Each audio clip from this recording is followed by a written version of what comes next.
It's 1992 in the Philippines. Deadly protests engulf Quezon City as fury fills the streets. Cars are engulfed in fire.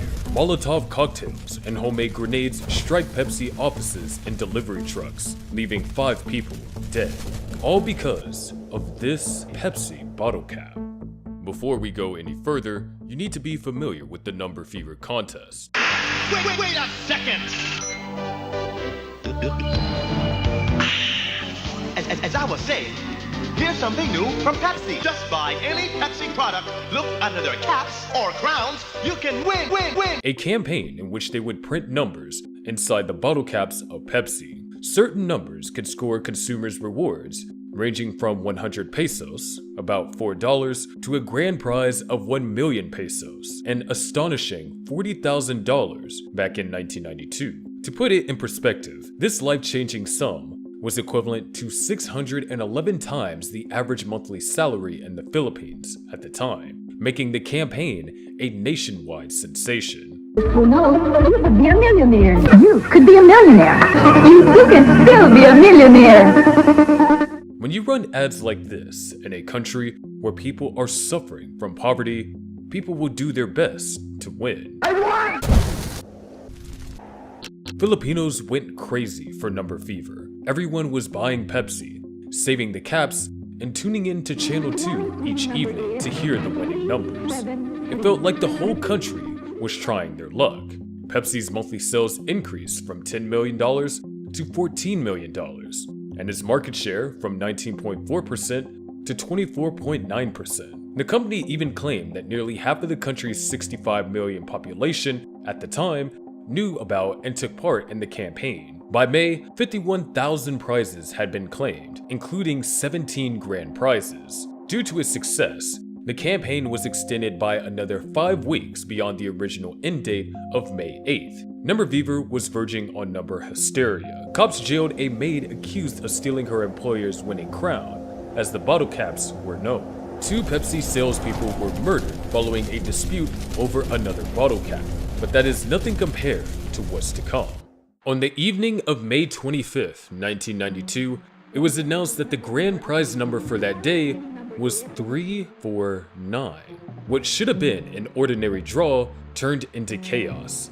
Instead of just 2 grand prize winners, tens of thousands of people stepped forward, clutching caps and crowns emblazoned with the lucky number 349. The scale of the disaster soon became clear. Pepsi had accidentally produced between 600,000 and 800,000 caps with the winning number. For the company, this was a catastrophic mistake. Paying out every claimant would have cost Pepsi an astronomical $32 billion, an impossible sum.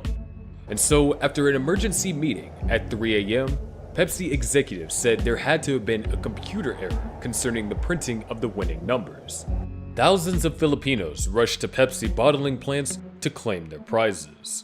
Pepsi initially responded that the erroneously printed bottle caps did not have the confirmation security code, and therefore those 349 claimants whose codes didn't align with the official list would not receive their cash prizes. The stage was set for a battle over fairness, and the company's credibility hung in the balance.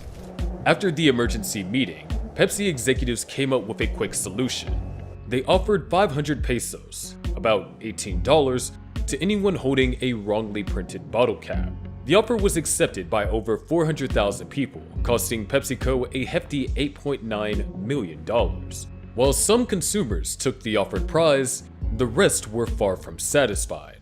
They banded together, forming groups like United 349 and Solid 349. These outraged customers took to the streets, holding rallies outside Pepsi offices and even the Philippine government, demanding justice for what they saw as a blatant wrong. Chaos erupted outside the Pepsi factory gates in Quezon City, as furious claimants took matters into their own hands. Riots broke out. Rocks and homemade bombs rained down on corporate headquarters, and as many as 37 delivery trucks were vandalized, overturned, and even set on fire. As one Pepsi executive put it, "We had death threats for breakfast." The violence escalated with Molotov cocktails targeting Pepsi offices, smashing through windows and landing on front lawns. One homemade grenade, aimed at a truck, veered off course and exploded near a schoolteacher, tragically killing her and a 5-year-old girl, while injuring 6 others. In a similar incident, 3 Pepsi employees in Davao were killed by a grenade thrown into a Pepsi factory. As the situation spiraled out of control, Pepsi locked the factory gates in Quezon City, but by mid-morning, the building was under siege. Police and soldiers struggled to contain the growing mob of 349 holders hurling rocks. Inside, executives scrambled to contact headquarters in New York, but the head of the country division was unreachable. In a desperate bid for safety, Pepsi hired bodyguards, armed the delivery trucks with guards, and pulled expatriates out the country. Only a handful of experienced staff remained, including one with a background in conflict zones like Beirut, to face off the increasingly organized and enraged crowds. Then Senator Gloria Macapagal Arroyo suggested that the attacks were being perpetrated by rival bottlers attempting to take advantage of Pepsi's vulnerabilities. A man named Vicente Del Fierro Jr. had initially scoffed at the promotional campaign and called it a social disease that nurtures the gambling instinct in our children. After his daughter said she held one of the 349 crowns, he became an advocate for the movement to make Pepsi pay. Del Fierro rallied support for his campaign, which he called Coalition 349. He received an unexpected boost from an unlikely source: Celdran, the local chief executive of Coca-Cola. In a surprising move, Celdran instructed an employee to give Del Fierro 10,000 pesos startup money, according to the former staffer who spoke anonymously. Celdran passed away in 2013, and Coke declined to comment on the matter. With this support, Coalition 349 quickly gained momentum, organizing rallies outside Pepsi plants, where Del Fierro would shout into his newly acquired PA system. He also began preparing a lawsuit he had hoped would secure class action status, promising a massive settlement for those holding the contested caps. Del Fierro accepted 500 pesos for legal fees from those who could afford it, while working pro bono for the rest. As the movement gained steam, up to 22,000 people filled around 687 civil suits and over 5,200 criminal complaints against Pepsi. Del Fierro even hired an American lawyer to file a case in New York, but the court dismissed the suit, ruling that it should be heard in the Philippines instead. The tumult stretched well into 1993, at which point a shocking new twist hit the local headlines. A police officer filed a bombshell report claiming that the bombings and riots were deliberate acts of self-sabotage orchestrated by Pepsi itself. One of the 3 men accused by the National Bureau of Investigation of masterminding the bombings claimed that they had been hired and paid by Pepsi to stage the attacks and damage their property, so they could portray the anti-Pepsi groups as being violent and labeled as terrorists, tarnishing their reputation and weakening their position in court. These allegations have been disputed by Pepsi.